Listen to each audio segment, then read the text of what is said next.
2 महिन्यापूर्वी हे प्रोफेसर माझ्याकडे आलेले आणि त्यांना मल्टिपल स्टोन होते म्हणून ते आलेले. मुतखड्याचे पेशंट रेग्युलर येतच असतात, पण ही केस जरा किचकट होती कारण त्यांना हिमोफिलिया होता आहे त्यांना, आणि हिपॅटोमेगॅली आहे, स्पिनोमेगॅली होती आणि हेल्थचे काही इश्यू होते ते होते. दर 2 महिन्याने त्यांना फॅक्टर 9चं इंजेक्शन घ्यावं लागायचं, गुडघ्याला सूज यायची, खूप चाललं की त्रास व्हायचा. हे सगळे प्रॉब्लेम्स होते त्यांना.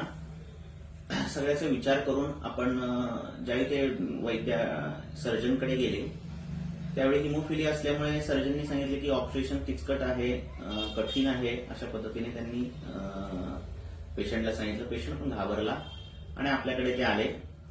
आपल्याकडे आल्यानंतर आपण त्यांचं व्यवस्थित त्यांना चेक केलं, हेतू बघितले, हेतू बंद केले, औषधाची योजना केली, एकाच प्रकारचं औषध दिलं आणि 1 ते 1.5 महिन्यात त्यांचे पूर्ण 4ही खडे जे आहेत ते पूर्ण गेले.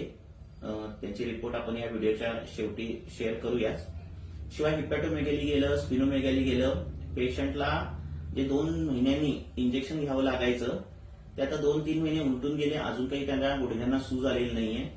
पेशंट खूप आनंदी आहे कारण त्याचे स्टोन पडले आणि त्या पेशंटचा अभिप्राय जो आहे तो आता आपण त्याच्या तोंडातूनच ऐकूया.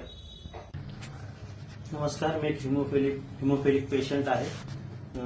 तब्बल 2 महिन्यापूर्वी मला पोटात दुखत असल्यामुळे डॉक्टरांच्या सल्ल्यानुसार मी सोनोग्राफी केली व तेथे सोनोग्राफीत मल्टिपल स्टोन डिटेक्ट झाले.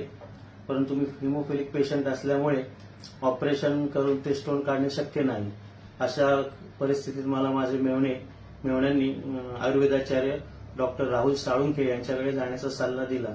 त्यानुसार मी त्यांच्याकडे आलो. माझी हिमोफिलिक हिस्ट्री तपासल्यावर त्यांनी मला योग्य उपचार करण्यास सुरुवात केली.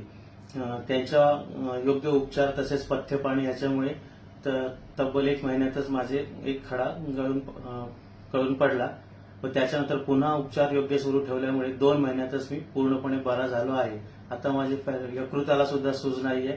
तसेच हिमोफिलिक पेशंट असल्यामुळे चालताना गुडघ्याला सूज यायची ते प्रमाण सुद्धा थोडेफार कमी झाले आहे. तर अशा प्रसंगी मला राहुल सरांनी मदत केल्यामुळेच मी पूर्णपणे बरा झालोय. तर त्याच्याबद्दल त्यांचे धन्यवाद.